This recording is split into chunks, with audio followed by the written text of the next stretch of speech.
Grabatzen ari garen unean gaueko 11:00 3 minutu igaro diren honetan, Anoetako bulegoak sutan daude, bai. Sutan daude une honetan, atzo Realak jokatu zuen norgehiagoka eskasaren ostean. Benetan atzo Anoetan ikusi genuena e, onartezintzat ere jo daitekela esan genezake, ez? Gauza bat galtzea da, baina bestea horrela galtzea, huts eta 3 irabazi zion Getafek, eta ez da Getafe izateagatik, baizik eta Getafek orain artean 3 gol oso norgehiagoka gutxitan sartuko zituen, eta atzo Anoetan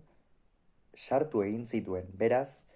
horrelako zerbait gertatzen denean, Valentziak azken sailkatuak irabazten dizunean, Lazioren aurka sekulako egurra jaso duzunean, eta gero etxean Getafek 3 gol sartzen dizkizunean, hor arazo bat dagoela argia da. Baina arazoi noski konponbideak bilatu behar zaizkie, eta konponbide horiei soluzioa bilatzeko lehen arduraduna noski Imanol Alguazil da, nolako zalantzari gabe, azken urteetan Realeko patroia izan dena, Realeko entrenatzailea eta Realaren lider nabarmena, baina soluzioak jada bilatu behar ditu, oso egutegi gogorra baitator orain, ez? Eta iruditzen zait atzoko norgehiagokaren inguruan gako asko ez atera daitezkela, eta lehenengoa esango nuke Realak ez daukala sakontasunik. Ez dauka inolako sakontasunik, ez zelai erditik aurrera oso kamuts ikusten da taldea, egaletan soilik takekubo da apur bat, zerbait desberdina erakusten duena, ez izkin egiterako garaian, alboko marra bilatzerako garaian, baina iruditzen zait takekubok ere beste modu batera jokalezakeela. Eta horrealak arazo handiak ditu. Salbatzen diren jokalari bakanak edo, esango dugu, bata Jon Mikel Aranburu, benetan Venezuelarra egiten ari den denboraldia sekulakoa izaten ari da, eskuinegal horretatik errendimendu oso ona ematen ari da, atzealdean batez ere sendo, baina ezkerregalean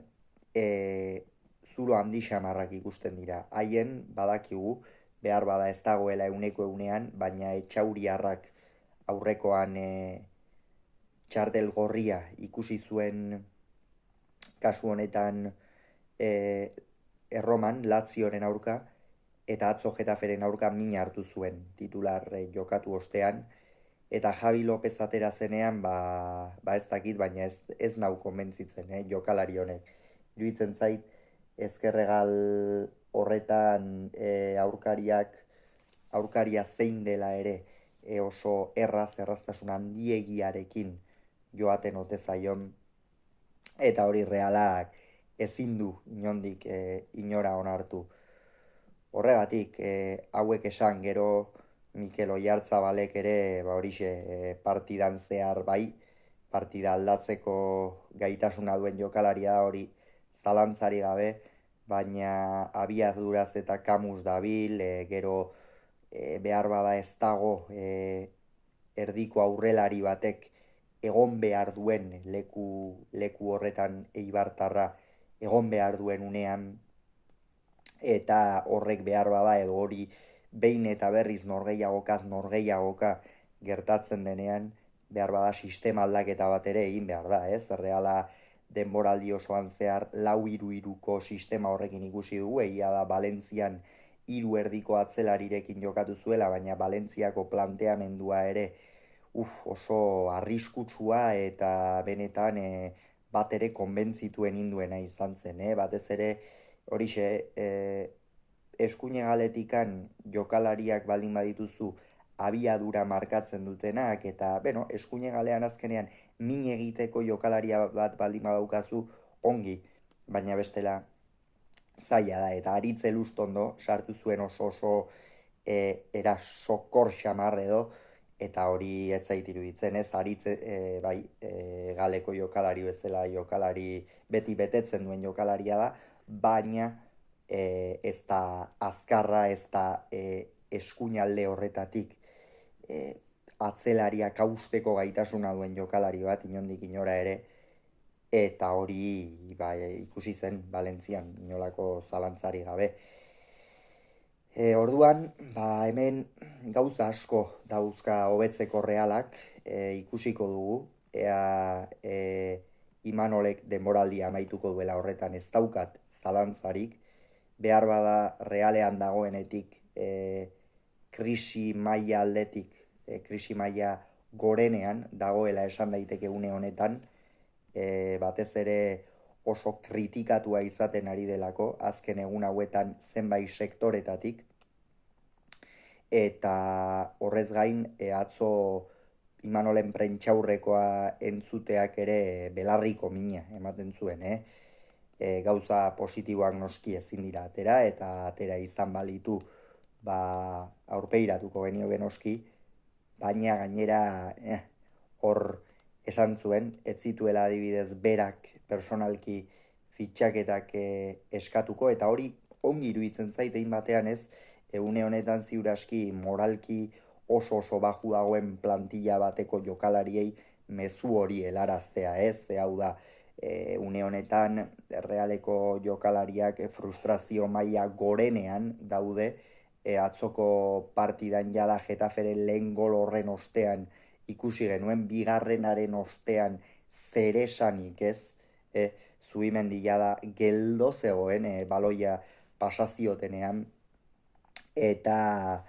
horixe da gakoa orain, ostegunean orgeiagoka oso garrantzitsua dauka Realak, Paoken aurka, hor ez galtzea nahikoa luke printzipioz behintzat talde txuri urdinak, hau da, berdinketa bat edo garaipen bat ez berdina litzake, baina noski garaipena nahiko du Realak ez, eta dinamika